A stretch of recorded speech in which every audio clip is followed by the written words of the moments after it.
Bismillahirrahmanirrahim. Assalamualaikum warahmatullahi wabarakatuh. Yang terhormat kepada Ibu Eva Novita Pratiwi MM dan teman-teman yang saya banggakan. Pertama-tama, marilah kita panjatkan puja dan puji syukur kehadirat Allah, karena atas berkat rahmat dan ridhonya lah kita dapat berkumpul pada diskusi pada kesempatan kali ini. Salawat serta salam tak lupa tetap tercurah limpahkan kepada baginda besar Nabi Muhammad SAW yang telah membawa kita dari zaman kegelapan hingga zaman terang benderang seperti saat ini. Sebelumnya, izinkan kami memperkenalkan diri terlebih dahulu. Nama saya Zafrin Ali yang bertugas sebagai moderator sekaligus pemateri pada diskusi kesempatan kali ini. Lalu ada teman kelompok saya yaitu Zakia Furatayuni, Siva Nur Khalbi, dan Wulan Febrianti.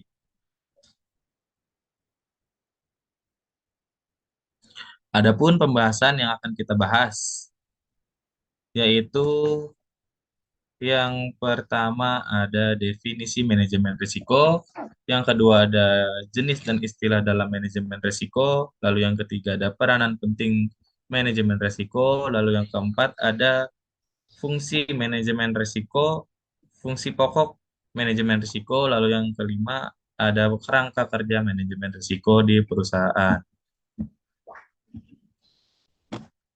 Susunan kegiatan pada diskusi kali ini yaitu ada pembukaan, penyajian materi, sesi tanya jawab, dan sesi penutup. Langsung saja untuk mengefisienkan waktu, kita langsung ke sesi yang pertama yaitu sesi pembukaan. Marilah kita buka diskusi pada kesempatan kali ini dengan membaca Bismillah bersama-sama.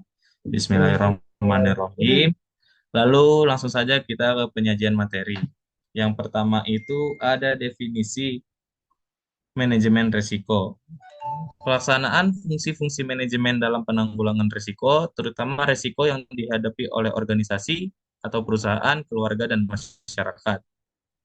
Menurut versi BEI, manajemen risiko adalah suatu proses yang sistematis dan berkelanjutan.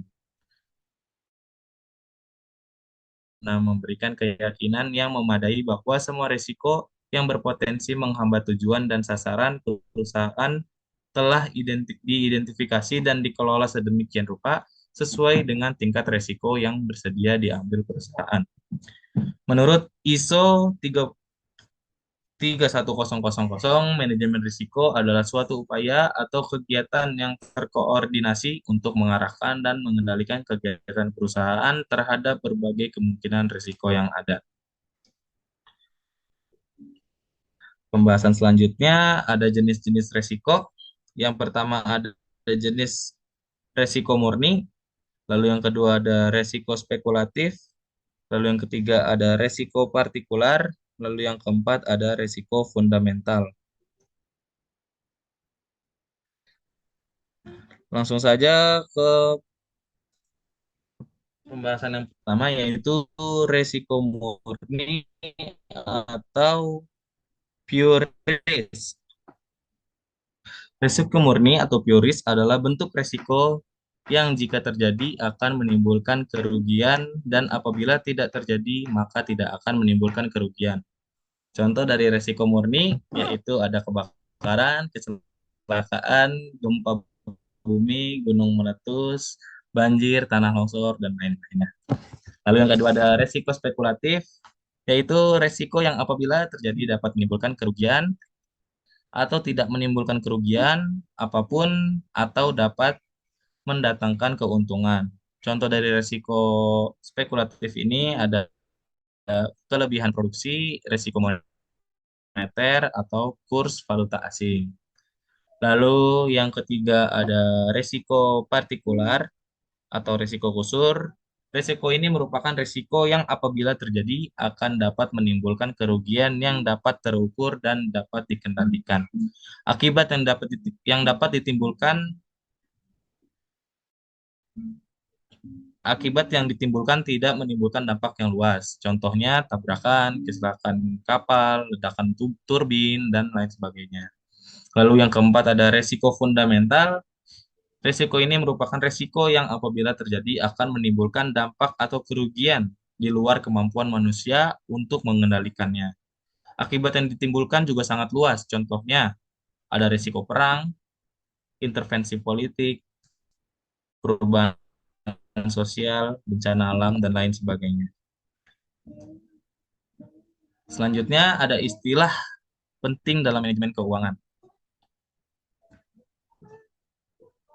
Yang pertama ada peril, lalu lalu yang kedua ada hazard, yang ketiga ada exposure, dan yang keempat ada probabilitas.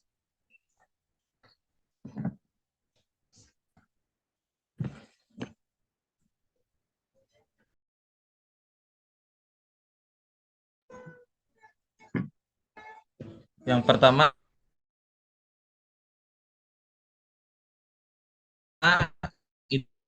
itu adanya menimbulkan kerugian. Jadi merupakan kegiatan atau peristiwa sebagai penyebab langsung terjadinya suatu kerugian. Misalnya kebakaran, pencurian, kecelakaan, dan lain sebagainya. Lalu yang kedua, eh, lalu yang kedua ada hazard. Hazard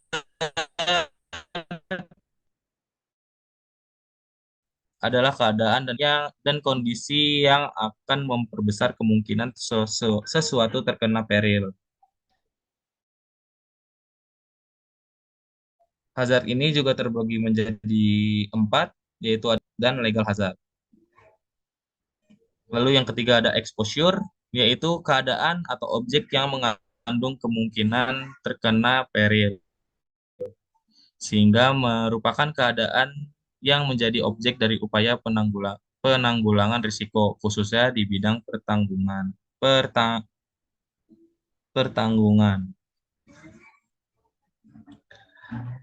Lalu yang keempat ada probabilitas, yaitu keadaan yang mengacu pada waktu mendatang tentang kemungkinan terjadinya suatu peristiwa. Bagi pengelolaan risiko, terutama kemungkinan yang merugikan adalah merupakan hal yang harus dicermati. Karakteristik dan besarnya kemungkinan adalah hal yang menjadi perhatian utama dari perusahaan asuransi atau penanggung. Probabilitas dapat dihitung secara cermat menggunakan teori probabilitas, meskipun tidak tepat 100%, tetapi deviasinya dapat diumumkan. Lalu yang kelima ada the law of the large number, yaitu makin besar jumlah exposure yang diramalkan akan semakin cermat hasil peramalan yang diperoleh, di mana ketidakmungkinan peramalan kejadian terhadap kasus individu diganti dengan kemampuan untuk meramal kejadian atau kerugian secara kolektif sejumlah besar kasus. Selanjutnya, pembahasan akan dibahas oleh pemateri selanjutnya. Terima kasih.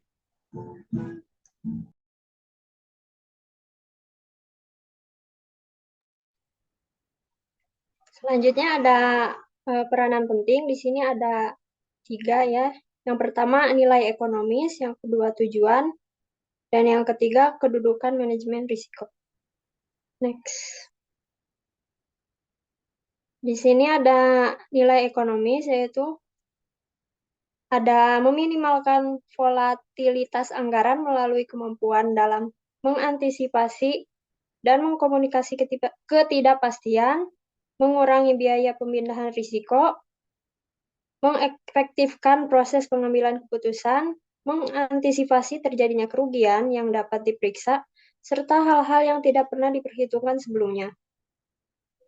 Menyelaraskan antara kerugian dari suatu risiko dengan program penanganan risiko. Mengintegrasikan manajemen risiko perusahaan dengan proses perencanaan strategis. Memberikan nilai tambah bagi perusahaan dengan mempermudah manajemen untuk mengelola secara efektif seluruh potensi kejadian di masa mendatang yang menimbulkan ketidakpastian, memberikan nilai respon atau pengelolaan risiko secara tepat dan cepat sehingga dapat meminimalkan potensi terjadinya kerugian dan secara bersamaan mendorong kesempatan positif. Ya, selanjutnya meningkatkan keyakinan manajemen melalui transparansi risiko, keselarasan antara toleransi risiko dalam strategi, perbaikan risiko yang berdampak terhadap perhitungan kompensasi dan ukuran kinerja, mencapai pertumbuhan yang berkelanjutan sustainable growth, meningkatkan efektivitas dan efisiensi, mendorong tata kelola dan kepatuhan, membantu organisasi untuk mengidentifikasi dan memanfaatkan peluang strategis. Next.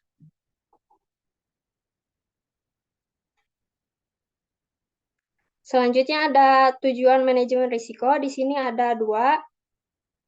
Yang pertama, tujuan sebelum terjadinya peril. Yang pertama, hal-hal yang bersifat ekonomis, misalnya upaya untuk menanggulangi kemungkinan kerugian dengan cara yang paling ekonomis, yang dilakukan melalui analisa keuangan terhadap biaya program keselamatan, besarnya prem asuransi, biaya bermacam-macam teknik penanggulangan risiko. Yang kedua, hal-hal yang bersifat non-ekonomis, yaitu upaya untuk mengurangi kecemasan serta adanya kemungkinan terjadinya peril tertentu dapat menimbulkan kecemasan dan ketakutan yang sangat. Sehingga dengan adanya upaya penanggulangan, maka kondisi itu dapat diatasi. Yang ketiga, tindakan penanggulangan risiko dilakukan untuk memenuhi kewajiban yang berasal dari pihak ketiga atau pihak luar perusahaan, seperti memasang atau memakai alat-alat keselamatan kerja tertentu di tempat kerja atau pada waktu bekerja untuk menghindari kecelakaan kerja. Lalu mengasuransi aktiva yang digunakan sebagai anggunan yang dilakukan oleh debitur untuk memenuhi persyaratan yang ditentukan oleh kreditur. Yang kedua ada tujuan setelah terjadinya peril. Yang pertama, menyelamatkan operasi perusahaan. Artinya, manajemen risiko harus mengupayakan pencarian strategi bagaimana agar kegiatan tetap berjalan sehabis perusahaan terkena peril. Meskipun untuk sementara waktu yang beroperasi hanya sebagian saja. Yang kedua, mencari upaya-upaya agar operasi perusahaan tetap berlanjut sesudah perusahaan terkena peril. Yang ketiga, mengupayakan agar pendapatan perusahaan tetap mengalir meskipun tidak sepenuhnya, paling tidak cukup untuk memenuhi biaya variabelnya. Yang keempat, mengusahakan tetap berlanjutnya pertumbuhan usaha bagi perusahaan yang sedang melakukan pengembangan usaha, misalnya sedang memproduksi barang baru, memasuki pasar baru, dan sebagainya. Yang terakhir, berupaya tetap dapat melakukan tanggung jawab sosial dari perusahaan. Artinya harus dapat menyusun kebijaksanaan yang membuat seminimum mungkin pengaruh jelek dari suatu peril yang diderita perusahaan terhadap karyawannya, para pelanggan atau penyalur, para supplier, dan sebagainya. Next. Selanjutnya ada kedudukan manajemen risiko.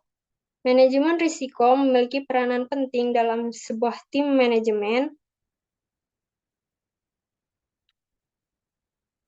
Manajemen risiko mempunyai tugas mencakup, mengidentifikasi dan mengukur kerugian dari eksposur, menyelesaikan klaim-klaim asuransi, merencanakan dan mengelola jaminan tenaga kerja, serta ikut mengkontrol kerugian dan keselamatan kerja. Nama jabatan di dalam manajemen risiko ada manajer risiko, manajer asuransi, direktur manajemen risiko, dan sebagainya. Adapun menurut Henry Fayol menyatakan bahwa terdapat 6 fungsi dasar dari kegiatan pengelolaan manajemen risiko suatu perusahaan khususnya industri, yaitu kegiatan teknis, komersil, keuangan, keamanan, akuntansi, dan manajerial.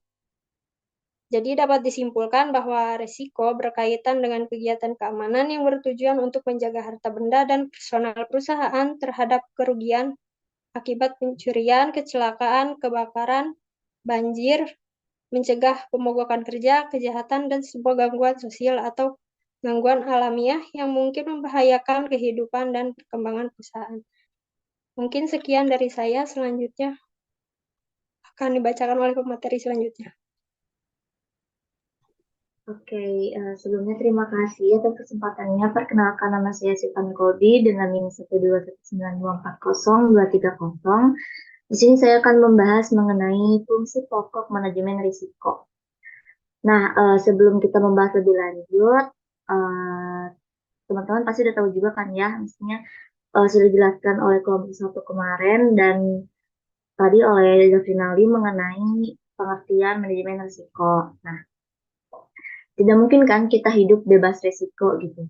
Misalnya, ada namanya, sebut saja namanya Alit. Dia ini keterima kuliah di UI, sedangkan dia anaknya manja dan juga tinggal di Bandung.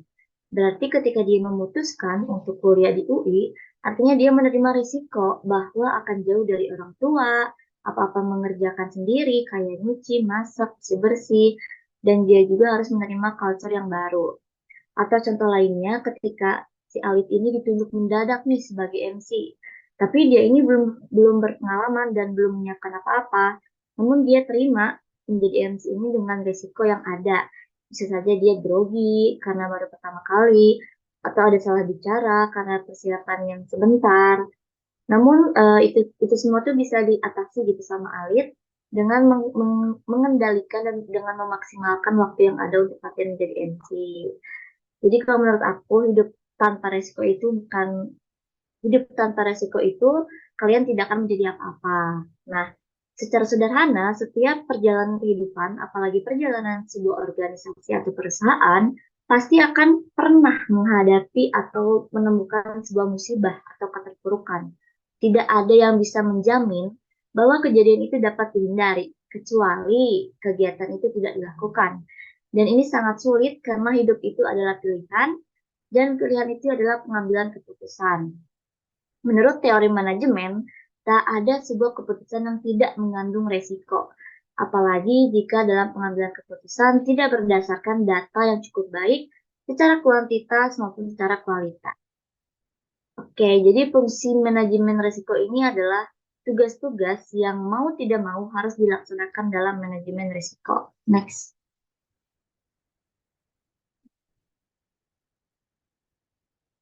Nah, fungsi pokok manajemen risiko ini ada 4. Yang pertama, menemukan kerugian potensial. Yang kedua, evaluasi kerugian potensial. Yang ketiga, memilih metode pengelolaan. Dan yang terakhir ada administrasi program. Nah, di 4 fungsi pokok ini ada beberapa yang dibahas oleh kelompok selanjutnya, kelompok 3, yaitu tentang identifikasi manajemen risiko. Dan ada beberapa juga yang akan dibahas di kelompok 5 tentang penanggulangan. Namun di sini itu saya akan menjelaskan sedikit saja, tidak akan terlalu menjelaskan secara rinci gitu ya. Oke, next. Oke, yang pertama ini adalah menemukan kerugian potensial. Artinya, upaya untuk menemukan atau mengidentifikasi seluruh resiko yang dihadapi oleh perusahaan. Nah, ada 2. Yang pertama, loss exposure survey dan checklist. Yang kedua, ada financial statement. Checklist atau daftar kerugian potensial ini adalah daftar yang dapat diketahui kerugian apa saja dan bagaimana terjadinya yang mungkin dapat menimpa bisnis, sehingga dapat dipakai sebagai dasar dalam menentukan kebijaksanaan pengendalian risiko. Nah, dari loss exposure survey dan checklist, ini tuh ada 3. Yang pertama meliputi inspeksi fisik pada pabrik dan operasinya untuk menemukan exposure kerugian besar. Yang kedua, angket dengan daftar pertanyaan yang luas untuk menemukan exposure tersembunyi yang tidak tampak di permukaan. Dan yang terakhir ada pada aliran atau layout proses yang menggambarkan proses produksi untuk menemukan kerugian potensial lainnya. Dan yang kedua ini adalah financial statement. Di mana kalau laporan keuangan atau semua hal yang berbau keuangan itu kan pasti sensitif ya. Maka dengan jelas dengan adanya kemampuan keuangan ini akan menemukan bukti tentang kerugian potensial gitu. Yang pertama ada neraca dengan menganalisasi pos-pos yang berhubungan dengan posisi keuangan perusahaan atau kemampuan keuangan. Dan yang kedua ada laporan rugi laba dengan menganalisis harga pokok, penjualan, serta beban perusahaan melihat efisien dan efektivitas. Next.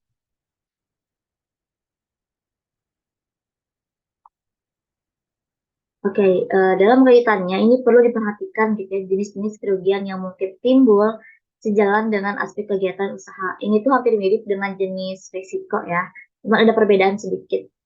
Yang pertama itu ada resiko perorangan dan harga milik. Resiko ini tuh berkaitan dengan kemungkinan kerugian yang menimpa kerja maupun harga milik akibat suatu peristiwa kecelakaan kerja, sabotase, kebakaran, dan sebagainya. Yang kedua ada resiko pemasaran. Pada dasarnya, pemasaran merupakan kegiatan yang dilakukan dalam rangka memindahkan barang-barang dari produsen kepada konsumen. Fungsi utama pemasaran ini meliputi kegiatan pembelian, penjualan, pengangkutan, penyimpanan, informasi, dan penelitian pasar, maupun kegiatan samping dalam kegiatan pemasaran. Nah, resiko itu berkaitan dengan kegiatan yang dilakukan pada pemasaran tersebut.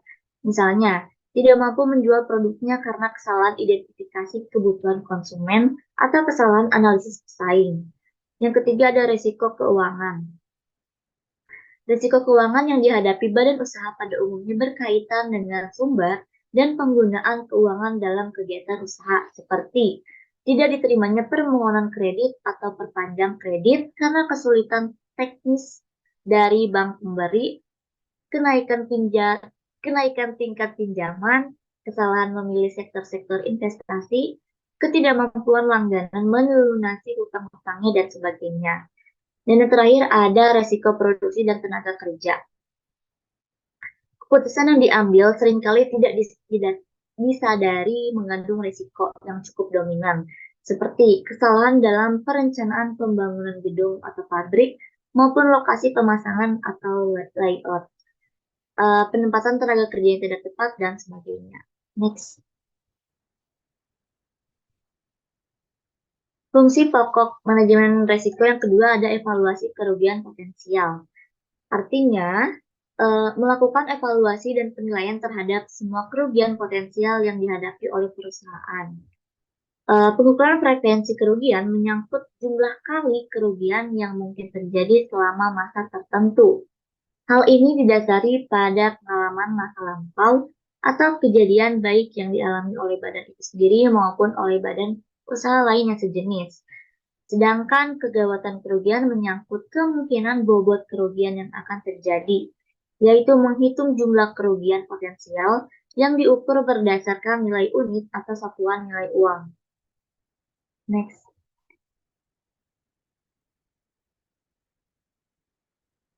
Oke, untuk kegiatan pengelompokan ini bisa melakukan model matriks seperti di bawah ini. Misalnya, tingkat exposure 1 dengan frekuensi kerugian rendah, kegawatan kerugian rendah menghasilkan nilai kerugian rendah dengan rendah. Tipe exposure 2 dengan frekuensi kerugian tinggi, kegawatan kerugian rendah, nilai kerugian tinggi dengan rendah. Yang ketiga, tipe exposure 3, frekuensi kerugian rendah, kegawatan kerugian tinggi, nilai kerugian rendah dengan tinggi. Yang terakhir, tingkat exposure 4, frekuensi kerugian tinggi, kegawatan kerugian tinggi dengan nilai kerugian tinggi dengan tinggi. Next. Oke, yang ketiga, fungsi pokok manajemen risiko yang ketiga ada memilih metode pengelolaan. Sebelum lebih jauh berbicara tentang metode pengelolaan, maka ada baiknya nih kita pahami dulu jenis metode pengelolaan. Ada 6, yang pertama asumsi atau retensi, yang kedua transfer, yang ketiga kombinasi, yang keempat pencegahan kerugian, yang kelima menghindari, dan yang keenam pengetahuan dan pengertian. Oke, yang pertama ada asumsi atau retensi. Asumsi atau retensi risiko merupakan cara umum yang digunakan dalam pengelolaan risiko yang bernilai kerugian rendah dan bila terjadi tidak banyak pengaruhnya terhadap keuangan badan usaha. Untuk risiko tipe ini, banyak pengaruhnya terhadap keuangan badan usaha. Maaf salah. Untuk risiko tipe ini, umumnya diabaikan atau ditanggung sendiri oleh badan usaha sehingga tidak membutuhkan pengelolaan lebih lanjut. Yang kedua ada transfer. Transfer risiko seringkali digunakan baik untuk risiko murni statis atau risiko spekulatif dinamis.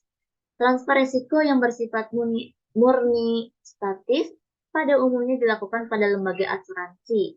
Sedangkan risiko yang bersifat spekulatif dinamis dapat ditransfer kepada masyarakat, konsumen, atau lembaga non-asuransi. Yang ketiga ada kombinasi. Metode kombinasi dalam pengelolaan risiko merupakan kegiatan penggabungan berbagai jenis kegiatan atau usaha yang satu sama lain saling melengkapi. Metode ini juga lazim digunakan pada lembaga asuransi dalam menentukan sejumlah eksposur kerugian.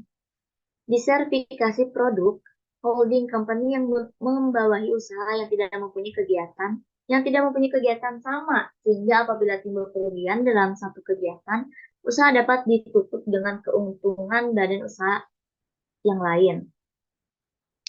Terus yang keempat ada pencegahan kerugian. Pencegahan kerugian adalah salah satu metode pengelolaan risiko yang lebih menentukan pada pengawasan kerugian dalam usaha melakukan preventif atau menekan serendah mungkin pengaruh keuangan apabila kerugian tersebut timbul. Misalnya, membangun konstruksi gedung yang tahan api, melengkapi sarana keselamatan kerja. Yang kelima ada menghindari. Erat hubungannya dengan pencegahan kerugian dan pemindahan risiko adalah metode menghindari situasi yang secara potensial dapat menimbulkan kerugian. Usaha lain dalam kegiatan ini ialah menghindari kegiatan yang risikonya tinggi ataupun mensubkontrakkan kegiatan yang risikonya relatif tinggi pada pihak lain sejauh hal tersebut efektif dan efisien. Dan yang terakhir ada pengetahuan dan penelitian. Risiko kemungkinan dapat dikurangi dengan meningkatkan pengetahuan atau melakukan penelitian di mana manajemen lebih banyak mengetahui persoalan ketidakpastiannya yang dihadapi sehingga mantap dalam mengantisipasi atau mengelola risiko yang ada pada kegiatan usahanya. Next.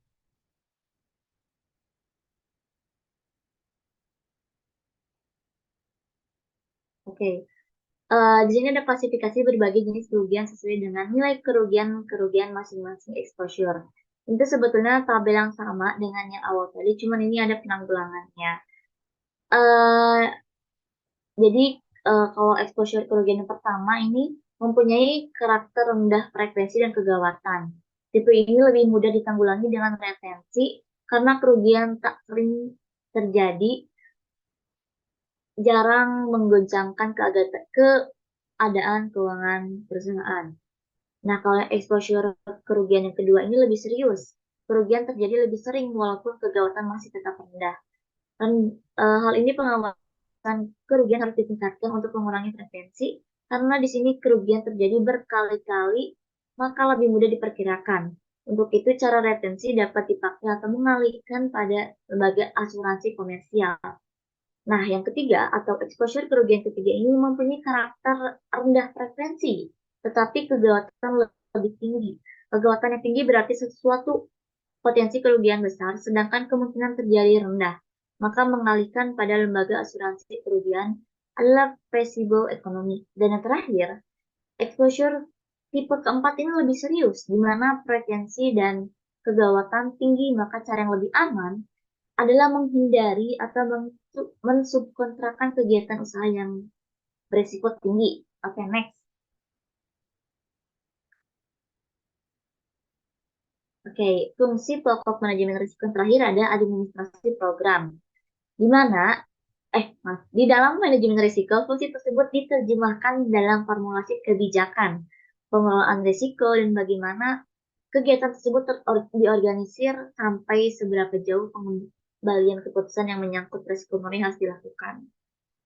Nah, yang pertama ini adalah formulasi kebijakan. Yang pertama, kebijakan perusahaan untuk berusaha mengurangi sebesar mungkin biaya atas risiko yang apabila terjadi dapat mempengaruhi kondisi keuangan badan usaha.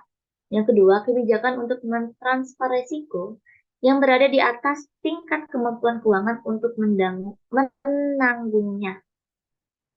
Dan yang terakhir ada kebijakan perusahaan untuk menerapkan cara atau metode pencegahan kerugian sejauh memungkinkan dan diharapkan berhasil secara maksimal. Next.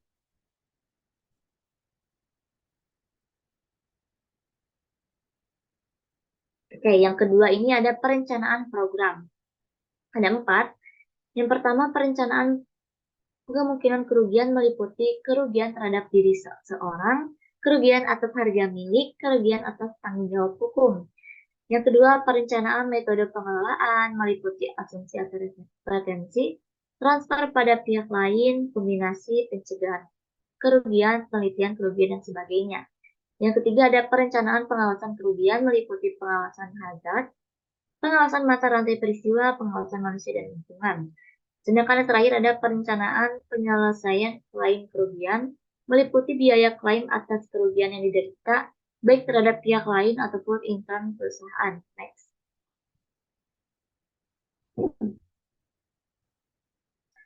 Oke, yang ketiga ini ada statement kebijakan.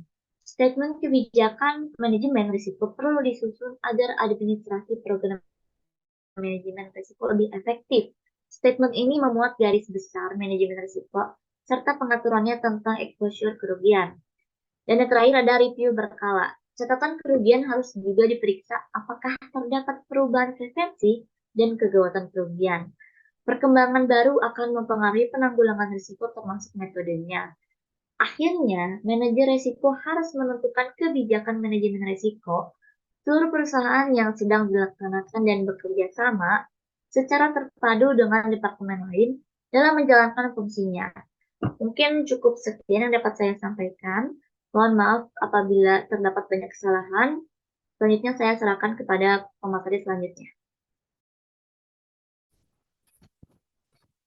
Oke, selanjutnya ada kerangka kerja manajemen risiko, di mana dalam fungsi pokok manajemen risiko itu akan berubah menjadi suatu proses manajemen risiko yang dimana dalam pengambilan keputusan atau dalam prosesnya itu harus menjadi bagian integral, harus mengambil keputusan secara integrasi ke dalam seluruh aspek yang berada di perusahaan.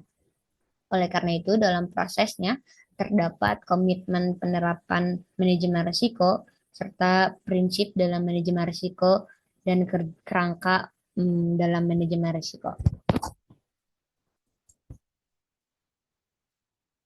Oke.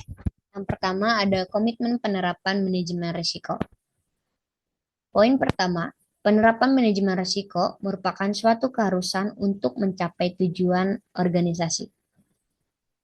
Poin kedua, manajemen risiko harus diterapkan secara terintegrasi di seluruh lapisan organisasi dan tidak diterapkan secara terkotak-kotak sehingga menghasilkan efisiensi dan efektivitas biaya. Selanjutnya, manajemen risiko harus diterapkan secara sinergi dengan sistem manajemen lainnya sebagai sebuah early warning system terhadap kemungkinan terjadinya kegagalan atau hambatan dalam pencapaian tujuan organisasi. Selanjutnya, risiko harus menjadi pertimbangan penting dalam setiap perencanaan bisnis dan pengambilan keputusan manajemen. Selanjutnya, seluruh elemen organisasi harus memiliki kesadaran dan kepedulian terhadap risiko yang ada dalam setiap aktivitas bisnis sesuai dengan wewenang dan tanggung jawab masing-masing. Poin selanjutnya, seluruh risiko yang mungkin timbul dalam pelaksanaan bisnis organisasi baik pada level korporat maupun level cabang harus diidentifikasi, diukur, ditangani, dikomunikasikan, dan dimonitor secara berkesinambungan.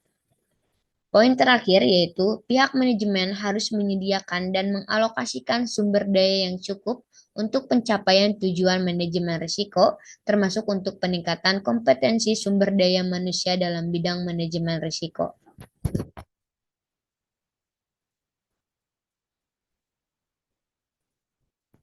Selanjutnya ada prinsip dalam melakukan atau melaksanakan manajemen risiko. Yang pertama, manajemen risiko melindungi dan menciptakan nilai tambah.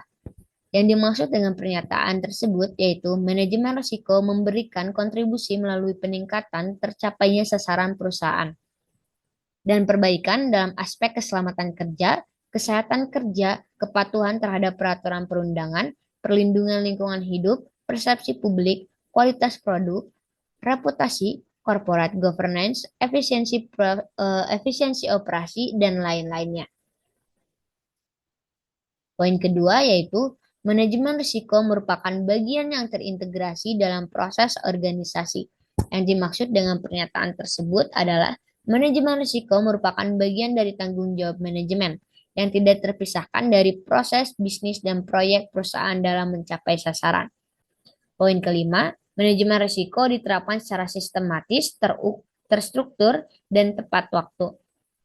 Pendekatan yang sistematis, terstruktur, dan tepat waktu dalam manajemen risiko dapat memberikan kontribusi bagi peningkatan efisiensi, konsistensi, komparabilitas, serta perbaikan.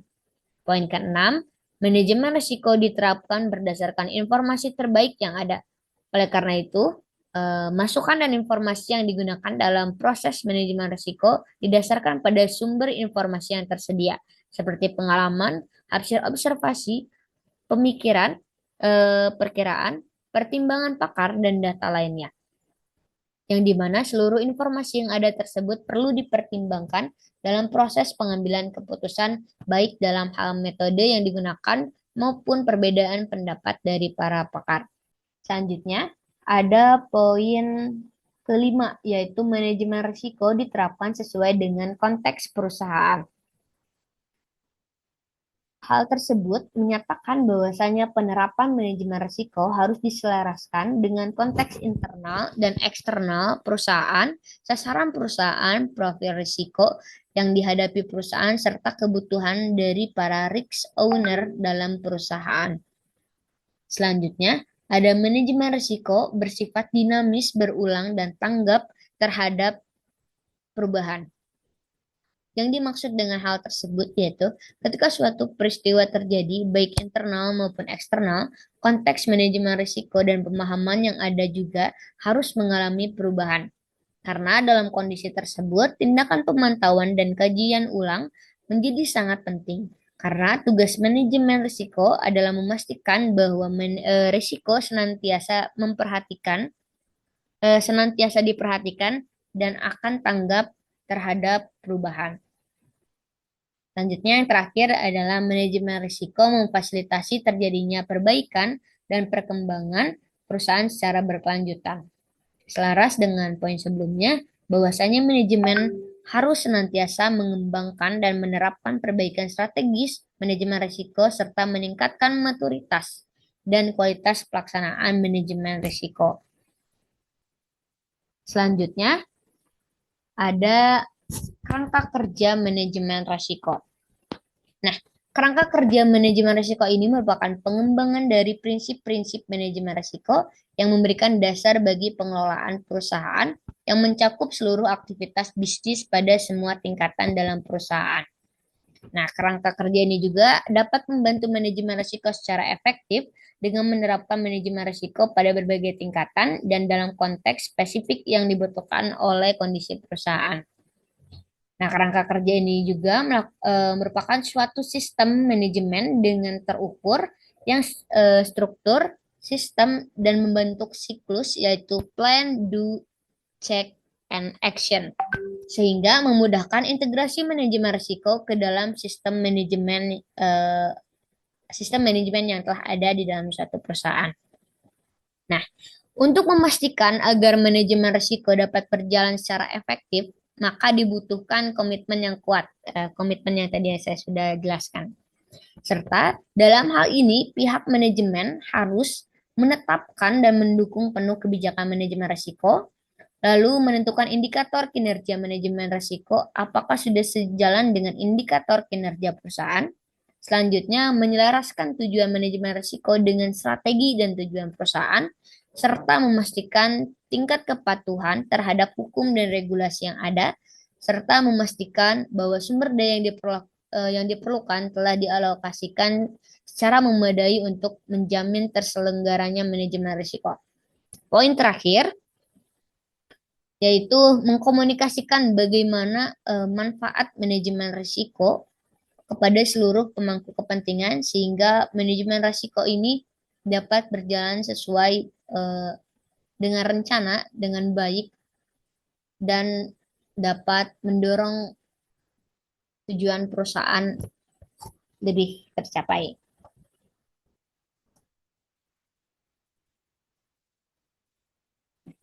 Selanjutnya, ada studi kasus dari kelompok kami, yaitu kami memilih kasus dari PT Jamu Cap Nyonya Mener, di mana PT Jamu Cap Nyonya Mener ini pada 5 Agustus 2017 dinyatakan bangkrut oleh Pengadilan Negeri Semarang, yang dimana beratnya beban utang ditanggung membuat perusahaan tak lagi sehat. Nah, selain beban utang juga, sengketa perebutan kekuasaan antar keluarga disebut-sebut menjadi pemicu bangkrutnya perusahaan yang lahir sejak 1919 tersebut. Kalau kita tilik atau dalam menganalisis kasus pada PT Jamu Cap Nyonya Menar ini, jika dilihat dari latar belakangnya, pada saat itu didirikan PT Jamu Cap Nyonya Menar ini pada tahun 1919, yaitu perusahaan jamu cap potret yang terkenal di kalangan Indonesia, di mana perusahaan ini mengalami pertumbuhan pesat pada tahun 1990 dengan merambah pasar internasional pada produk jamu mereka yang bahkan dipasarkan secara langsung kepada 3 benua, yaitu ada Asia, Eropa, Amerika, dan ke-12 negara lainnya. Namun, pada saat pangsa pasar berkembang, perusahaan Nyonya Manor mengalami krisis operasional pada tahun 1984 hingga pada tahun 2000. Nah, pada saat itu juga media beberapa kali mencatat bahwa PT Jamu Cap Nyonya Manor ini melakukan pelanggaran HAM seperti tidak dibayarkannya THR pegawai, terus terjadinya pemogokan kerja besar-besaran, demonstrasi besar-besaran dari para pegawainya. Selain itu, PT Jamu Cap Nyonya Manor ini juga terdapat sengketa perebutan kekuasaan antar generasi ketiga yang menyebabkan terjadinya kisruh dalam struktur organisasi kepemilikan PT Jamu Cap Nyonya Manor. Nah, dalam analisis kasus tersebut, bahwa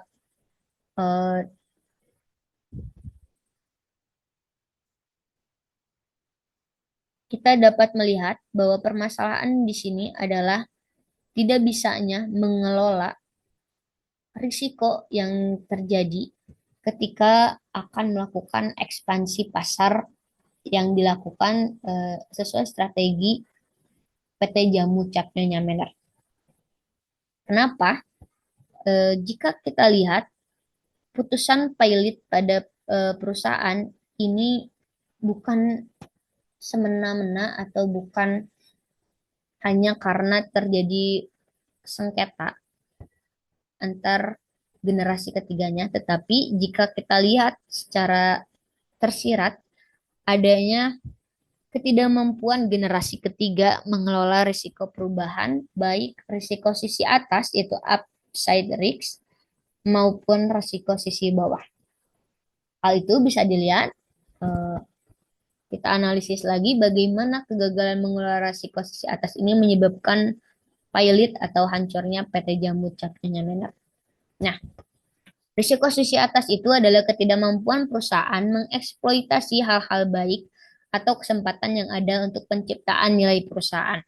Dalam hal ini, PT Jamu Cap Nyonya Manor sebenarnya ada kesempatan dan sempat memperoleh pasar di 3 benua dan 12 negara, tetapi gagal memanfaatkan momentum sehingga tidak ada kelanjutan yang berkesinambungan dari pengembangan pasar tersebut. Sehingga kemungkinan dapat menjadi penyebab gagalnya perusahaan mengeksploitasi pasar, di mana dalam hal ini konteks resikonya adalah risiko pasar, yang di mana terdapat ketidakmampuan manajemen dalam melakukan sinkronisasi strategi proses yang di dalamnya terdapat rantai pasokan dan rantai nilai organisasi.